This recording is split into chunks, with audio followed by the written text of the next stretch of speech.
বাধা দেবে না। এক নম্বর হচ্ছে 5 ওয়াক্ত সালাত আদায় করবেন, দিবারাত্রি 5 ওয়াক্ত সালাত আদায় করবেন। 2 নম্বরে আপনি কিনা ওয়া হাফিজাত ফারজাহা, লজ্জাস্থানের হেফাজত করবেন।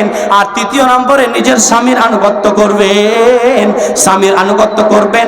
আর আপনি রমজান মাসের সিয়াম পালন করবেন। এই চারখানা ফরজ ইবাদত আপনি যদি করতে পারেন, তাহলে আপনি জান্নাতের যে কোনো দরজা দিয়ে প্রবেশ করতে পারবেন। মা খালা বোনেরা আমার, তাহলে আমরা যদি আল্লাহ রাব্বুল আলামিনের দাসত্ব করে এই 5খানা ইবাদত মেনে চলি, আমাদের মা বোনেরা সঠিক রাস্তায় থাকবে, তারা স্বামীর সাথে ভালো আচরণ করবে। বন্ধুরে আমার, ওয়া হাফিজাত ফারজাহা, আপনার নিজের লজ্জাস্থানকে হেফাজত করবে। আল্লাহ রাব্বুল আলামিন অন্য জায়গায় ঘোষণা করে বলেছেন, ওয়া হাফিজাতুল লিল গায়বি বিমা হাফিজাল্লাহ, মহিলারা 4খানা বস্তুকে হেফাজত করবে। মুফাসসিরগণ বলেছেন 4খানা বস্তুকে মহিলারা হেফাজত করবে। বন্ধুরে 4খানা কি? 1 নম্বরে যখন স্বামীটা বাড়ি থেকে বেরিয়ে যাবে, তখন তার নিজের আপনার যৌন অঙ্গের হেফাজত করবে, নিজের লজ্জাস্থানের হেফাজত করবে। তারপরে 2 নম্বরে স্বামী যখন বাইরে কাজে কর্মে বেরিয়ে যাবে, আপনার কিনা কেরালা চলে যাবে, মুম্বাই চলে যাবে, আপনার কলকাতা চলে যাবে, তখন স্বামীর রেখে যাওয়া সন্তানগুলোকে, ছেলেগুলোকে, এই ছেলেগুলো কার মাল, কার প্রপার্টি? স্বামীর প্রপার্টি। যখন একজন স্বামী বাইরে চলে যাবে খাটতে রুজির সন্ধানের জন্য, তখন ওই বিবির কাজ হচ্ছে সে ওই ছেলেগুলোকে লালন পালন করবে, দেখাশোনা করবে, তাদের শিক্ষার ব্যবস্থা করে দেবে, তাদের গোসলের ব্যবস্থা করিয়ে দেবে, তাদের পোশাক পরিয়ে দিয়ে স্কুলে পাঠিয়ে দিবে। হে মহিলাকুল, এগুলো হচ্ছে তোমাদের দায়িত্ব, এগুলো হচ্ছে তোমাদের দায়িত্ব। তোমাদেরকে এইভাবে স্বামীর আনুগত্য করতে হবে। 3 নম্বরে স্বামীর মাল হেফাজত করবে। মাল মানে কি? বাড়িতে আছে গরু ছাগল, আপনার বাড়িতে আছে কিনা চাউল ডাউল, যা মাল প্রপার্টি সম্পদ, নিজের স্বামী বাড়িতে রেখে কাজকর্মে চলে গেছে। বন্ধুরে, ওই মা বোনেরা, ও বিবি, ও আপনার কিনা ওই আপনার স্ত্রীরা শুনে রাখো, ওই যখন তোমার স্বামীটা চলে যাবে, তখন ওই মালের হেফাজত করবে।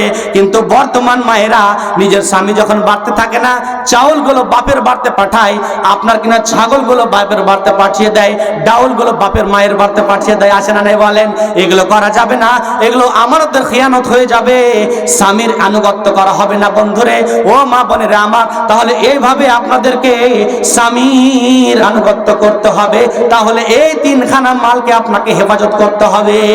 ওয়াসামাত শাহরাহা, রমজান মাসের সিয়াম পালন করবেন মায়েরা। বন্ধুরে, রমজান মাসের সিয়াম, আমার মা বোনেরা দেখতে পাচ্ছেন সিয়াম তারা আদায় করে না, রমজান মাসে সিয়াম পালন করে না। রমজান মাস যখন এসে যায়, তখন পেটে ব্যথা, গ্যাস, আপনার অম্বল শুরু হয়ে যায়, সুগার প্রেসার তখন চালু হয়ে যায়। তখন মা বোনেরা এই সমস্ত বাহানা করে।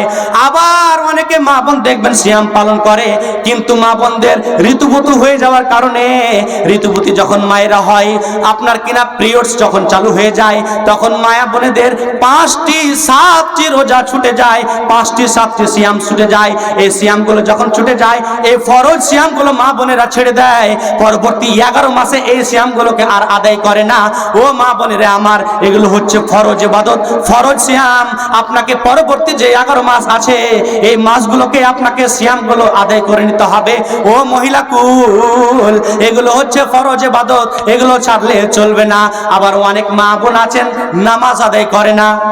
1 নম্বরে 5 ওয়াক্ত সালাত আদায় করতে হবে, নামাজ আদায় করে না, জানেন কিনা? মা বোনের নামাজ পড়ে না। আবার অনেকে মা বোন নামাজ আদায় করে, তো কেমন করে আপনাকে বলে দিচ্ছি, কেমন আদায় করে আপনাকে বলে দিচ্ছি ভাই। সুবহানাল্লাহ। যে একজন চাচি নামাজে দাঁড়িয়েছেন, তো আলা চালগুলো দেখেছেন তো, আলা চাল যেগুলো পায়েস তৈরি হয়, ক্ষীর তৈরি হয়, আমরা তৈরি করে খাই, ঠিক কিনা? তো এই আলা চাল আপনার কিনা আঙিনাতে রোদে দিয়েছে।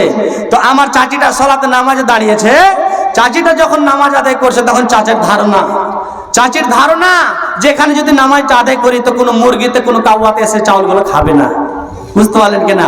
আর যেমন আপনার আল্লাহু আকবার বলে তাকবীরে তাহরিমা বলে নামাজে আপনার কিনা নিয়ত বেঁধেছে, হাত বেঁধেছে বুকে, তখনই 3-4টা মুরগি এসে চাউলগুলো কুটে কুটে খেতে লেগেছে। এবার চাচি তো নামাজে দাঁড়িয়েছে, কেমন করে হাঁকাবে ভাই? হ্যাঁ, তখন চাচি নামাজের মাধ্যমে তাকবীর গুলোকে জোরে জোরে উচ্চারণ করতে বলেছে, আর বলছে আল্লাহু আকবার, সামি আল্লাহু লিমান হামিদা, আল্লাহু আকবার। এইভাবে জোরে জোরে করে, বুঝলেন কিনা, তাকবীর গুলোকে উচ্চারণ করে করে সে মুরগি হাঁকাচ্ছে। বলেন, আপনারা আমার শিক্ষক, আমি আপনাদের ছাত্র, এইরকম ভাবে নামাজ আদায় হবে? এরকম ভাবে আল্লাহ তাবারক ওয়া তাআলা নামাজ কবুল করবেন? করবেন না। অথচ আল্লাহ তাবারক ওয়া তাআলা তিনি বলছেন ওয়াস্তাঈনু বিস-সাবরি ওয়াস-সালাহ, তোমরা নামাজের মাধ্যমে ধৈর্য ধারণ করো। ওয়াস্তাঈনু বিস-সাবরি ওয়াস-সালাহ ওয়া ইন্নাহা লাকাবীরাতুন ইল্লা আলাল খাশিঈন, নামাজের মাধ্যমে ধৈর্য ধারণ করাটা এটা সহজ কাজ নয়, আল্লাহ বলছেন কঠিন কাজ, কঠিন কাজ।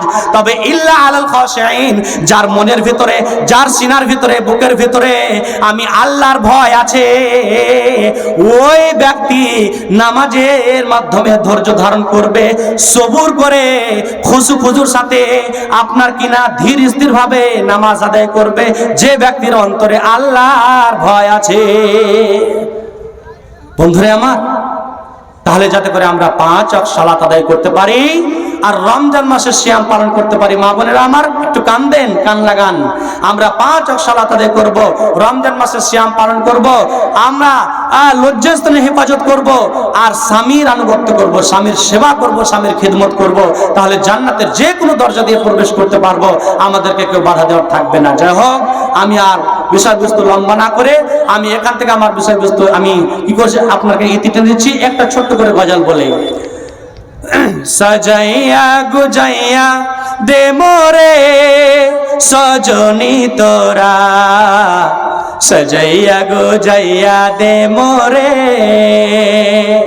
সাজিয়ে গুজিয়ে দে মোরে সজনী তোরা, সাজাইয়া গুজাইয়া দে মোরে।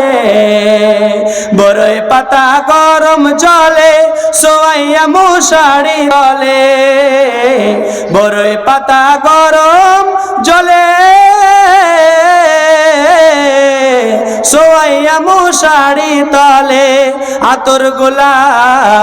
আতর গোলাপ চন্দন মেখে দে সজনী তোরা, সাজাইয়া গুজাইয়া দে মোরে, সাজিয়ে গুজিয়ে দে মোরে সজনী তোরা, সাজাইয়া গুজাইয়া দে মোরে। এত রঙিন এত কাপড় কিছুই ভালো লাগে না মোর, এত রঙিন এত কাপড় কিছুই ভালো লাগে না মোর, সাদা কাফন পড়াই দে মোরে সজনী তোরা, সাজাইয়া গুজাইয়া দে মোরে, সাজিয়ে গুজিয়ে দে মোরে সজনী তোরা, সাজাইয়া গুজাইয়া দে মোরে। আসসালামু আলাইকুম ওয়া রাহমাতুল্লাহি ওয়া বারাকাতুহু।